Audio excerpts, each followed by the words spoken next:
Assalamualaikum warahmatullahi wabarakatuh. Bertemu lagi dengan saya Mr. Amin, guru geografi di SMA Internasional Budi Mulia II, Yogyakarta.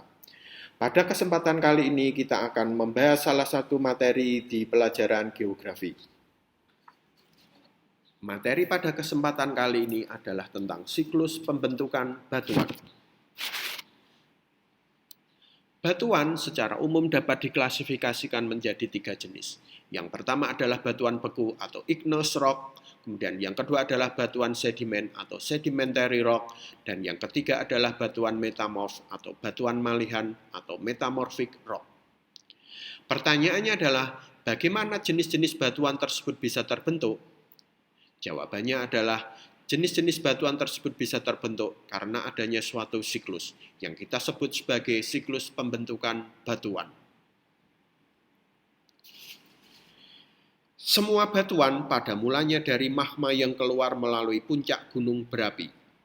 Magma yang sudah mencapai permukaan bumi akan membeku.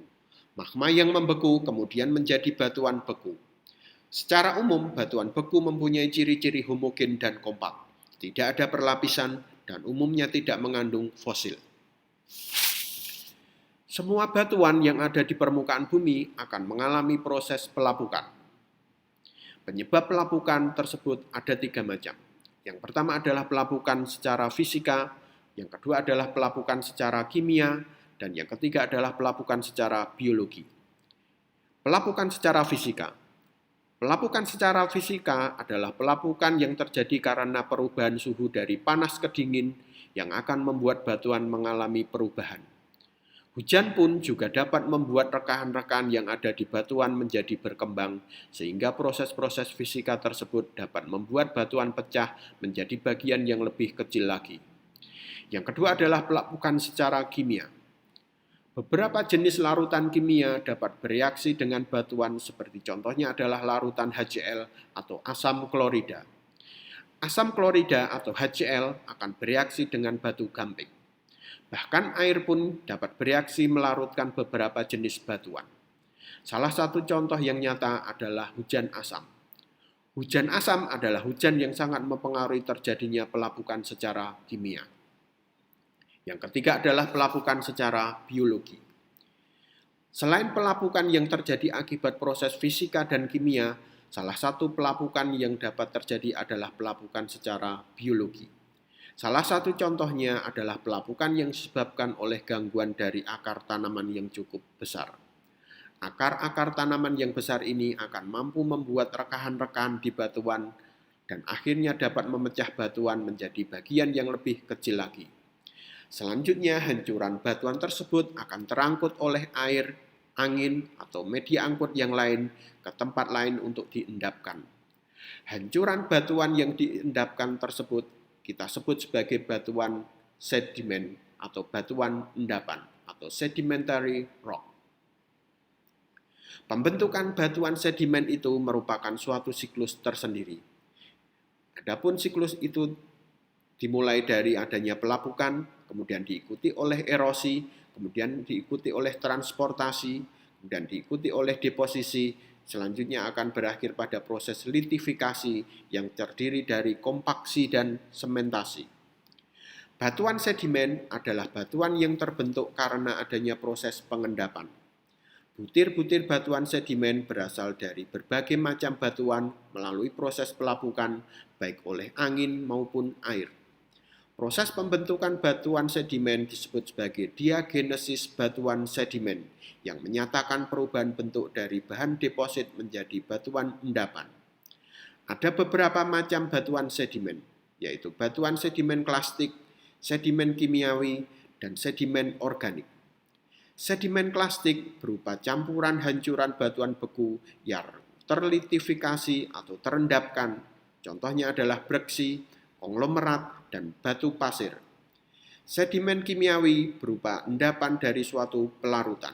Contohnya batu kapur dan batu giok. Sedimen organik berupa endapan sisa-sisa hewan dan tumbuhan laut. Contohnya adalah batu gamping, dan koral. Baik batuan sedimen atau batuan beku dapat berubah bentuk dalam waktu yang sangat lama. Batuan-batuan tersebut mengalami perubahan baik secara fisik maupun kimia sehingga menjadi batuan yang berbeda dari batuan induknya akibat adanya tekanan dan suhu yang tinggi. Terbagi menjadi batuan metamorf kontak. Batuan metamorf karena suhu tinggi. Contohnya adalah batu kapur atau kalsit yang berubah menjadi marmer. Batuan kuarsa yang berubah menjadi kuarsit. Batuan metamorf regional yang merupakan batuan metamorf yang terbentuk karena tekanan tinggi. Contohnya adalah skis, filit, dan gneiss. Baik batuan sedimen dan beku dapat berubah bentuk dalam waktu yang sangat lama karena adanya perubahan temperatur dan tekanan. Batuan yang berubah bentuk disebut sebagai batuan malihan atau batuan metamorf atau metamorphic rock. Semua batuan ini akan kembali menjadi magma lagi karena proses subduksi lempeng yang membawanya menuju astenosfer kembali sehingga batuan metamorf akan mengalami proses melting atau meleleh membentuk magma.